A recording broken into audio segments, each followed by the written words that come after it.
As you may or may not know, we shared a video a few weeks ago about our daughter Ashley, who was recently diagnosed with breast cancer. Today's video is going to be a first Ashley update. An Ashley update. An Ashley update. So Ashley had her first chemo cycle last month, and the first week was pretty rough. She had a reaction to what they call the day after injection that ended up a trip to the ER. Now, if you don't know, and we're still learning all this stuff too, but apparently I think it's kind of a newer process. After you have a chemo session, you can go back the next day and they give you this day after, I believe it's a shot. It's supposed to help build up your white blood cells and keep them up. Keep your immune system up. Keep your immune system up to keep you from getting sick. That's how we understand it, and we're not doctors, of course. But she had a really bad reaction to this. So it was decided, her oncologist decided that they would try different tests to see how they can administer this day after injection at a different level that's not so detrimental to her. She definitely wants to stay away from the hospital. So after that, she did pretty good. She had probably a good week or so, maybe between 7 and 10 days that were actually pretty good. She got out a lot, quite a bit, and was able to attend a couple of her kids, our two grandchildren's events, gymnastics and martial arts events that she likes to go to with them. And then last week she had her second cycle of chemo. They did not give her the day after injection, and she ended back in the doctor's office just a couple days ago for hydration. Dehydration. Yeah, she had dehydration. She needed hydration, and also her racing heart. So they're trying to get that under control. She had to go back to the doctor again today and got another hydration IV, and they went ahead and did give her the day after injection and half of a dose. Now this may or may not affect her chemo cycles. It may slow her chemo cycles down. We just have to wait and see. We still don't know. They're still trying to figure it out themselves. Figure out dosages and things like that. So as of today, as of this video, she's been through 2 chemo cycles. Right. They're like 3 weeks apart. She has, I believe, as of today, again, like 4 more to go. Yes. So she's having a pretty rough time of it. Yeah. Which we all know. How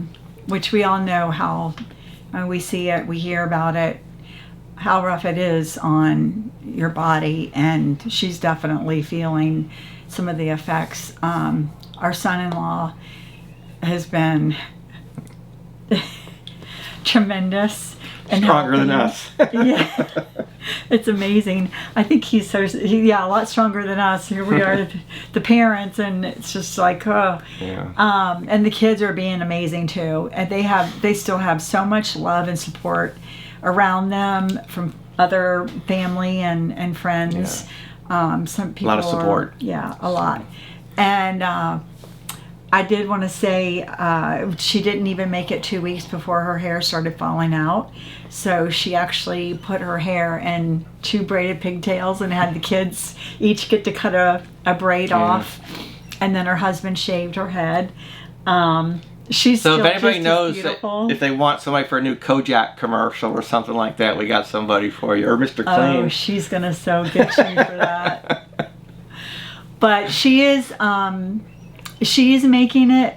It is rough, it is tough, and it's hard on us not being there, which brings up what's going on. Yeah, with us. Yeah, with us. So with that, that's kind of a high level what's going on with Ashley. Again, she lives in Florida. Her and her family lives in Florida, and we're up kind of in the north northeast of the country right now. Dina is going to fly home next week to Florida. We're actually in Indiana, I think, right? Yeah. Right. We're in Indiana right now. Dina's gonna double checking. It's been a whirlwind, guys. Yeah. Dina's gonna fly home next week. As of today, the plans are for her to stay in Florida to help Ashley and the kids and the family for at least a month. She wants to get Ashley through the next 2 chemo cycles. Yes. 3 and 4. 3 and 4. Hopefully, things taper off. They get some things straightened out. So Dina's gonna fly home to Florida. I am going to continue heading west with the RV. I think we mentioned this in our first video about Ashley. Our son and daughter-in-law are expecting their first baby and our 3rd grandkid child. So we're kind of caught in between. We are in the middle, guys. Yeah. You've got our daughter who is going through the worst time of her life, and we've got a son who's going through the best time of his, and we're caught in the middle. And it's almost like, God, please give us some kind of direction what we're supposed to do. But we're just playing it by ear. We know whatever he sets in our path is the path that we'll take, and it will be the right one. We can always, like we said before. We're things can change. Like I was saying a little bit earlier, I'm gonna still keep heading west unless things get really rough with Ashley. Then I'll have to turn around with the RV and just meet Dina in Florida. But that's what's going on today. Things can change. Our next update, I could be in Florida. We don't know. But with all that, I need some help too. I know there's a washer and dryer back there. I don't even know which one's which, to be honest with you. I know we got 2 things in there. Dirty clothes go in one and wet ones go in the other. That's it. So I need help as well. I'm going to have rodeo with me for at least a month. You poor baby. It's going to be tough. I feel so sorry for you.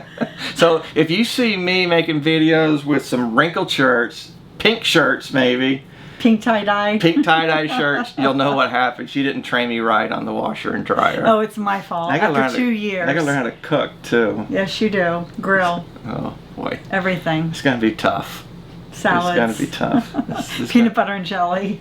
We did want to give you guys an update as to what's going on with us and our family. Like we said before, hold on to your loved ones. Let them know how much you love them. Ashley's going to make it through, and we know she's going to, but it is tough. And she's got a long road ahead of her. We really appreciate all the love and support and the prayers, and please continue praying for Ashley and her family. Also, if you or anyone you know is due or overdue for a mammogram, go do it.